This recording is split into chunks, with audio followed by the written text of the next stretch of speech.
Guys, it's Jeremy here of Metal Music Meltdown, back with another video. What we have for today, guys, is another ranking of the albums video. As you can see from the thumbnail, we're going to tackle Alice in Chains. One of my favorite bands growing up. I was definitely into the grunge scene. I don't really consider these guys grunge. They were just kind of happened to come out in Seattle around the grunge period. But I consider them more on the metal side, they're more metallic in my opinion. But they have 6 studio albums in total. They were formed in 87, I believe it was. I believe it was 87. They had 3 albums with Layne Staley on vocals, and then he unfortunately died. And then William Duvall took over when they did their comeback album in 2009. And so they have 3 and 3 of each. Honestly, going back, visiting this catalog, it wasn't really hard for me to decide the rating, or rankings, I should say. I kind of knew where they were going to fall, just based on my history of the band. I've been listening to this band for over 30 years. So I definitely kind of knew what my favorite albums were and least favorite albums, etc. But let's jump right in, guys. At number 6, I went with their latest record, which was entitled Rain or Fog, 2018. Honestly, guys, this is the one album of their discography I always just forget exists. Every time I think of Alice in Chains, I don't think of this album at all. It's not one that really sticks with me, and this is the only one I don't have a physical copy of. I'll probably still buy it. I do dig it. It's not horrible by any means, but it's just one I don't think of, and I often forget that it even exists. I definitely want to pick up a copy just to be a completist and have the whole discography. And at number 5, I went with their second to last record, released in 2013, The Devil Put Dinosaurs Here. This is a really solid album. It's got some good tunes.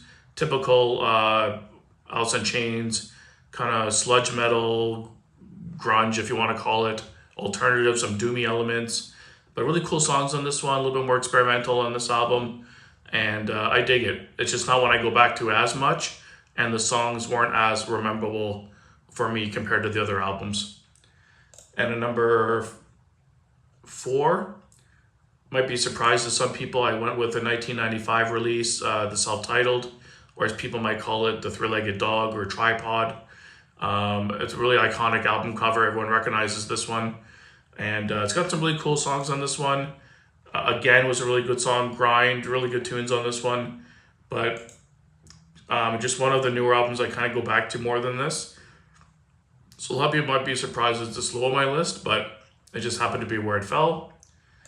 And at number 3, I went with Black Gives Way to Blue, their 2009. So they had a 14-year gap between albums. So this is kind of the big comeback album after Layne passed. They decided to kind of regroup and get a new singer. And I think William Duvall did a really good job. He's a good singer. He just have a very similar vocal styling to Layne. Not quite as good as a singer as Layne, in my opinion. Doesn't really have the same kind of power to his voice like Layne had. But he's a really good singer. I saw them live with William a few times, and he put on a really good show live too. I really like this album.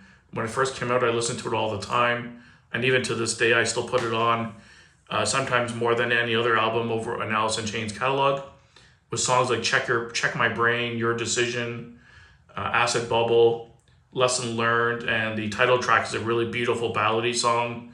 Really dig this album top to bottom. And it's one I listen to even to this day quite often. Really good album.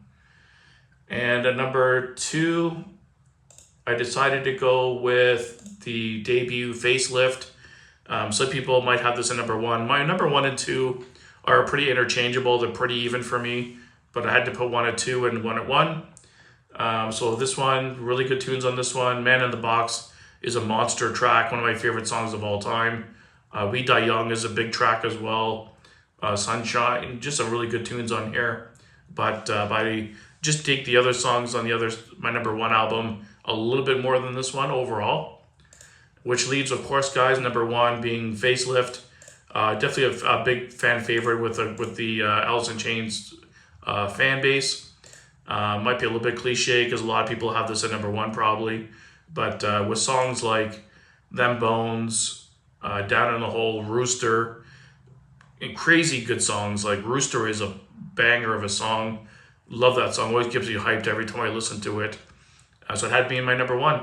That's where it landed. So thanks for watching, guys. Let me know down below in the comments your rating or ranking for Alice in Chains. If you dig the band, do you consider them grunge? Do you consider them metal? They kind of lean more in the metal camp for me. I think they kind of got just grouped in with grunge just based on when they came out and where they were located in Seattle. But I dig them. Really cool band, really heavy stuff. Really more on the doomy kind of metallic side. But always love this band. So thanks for watching, guys. Stay tuned for more great content and keep it metal.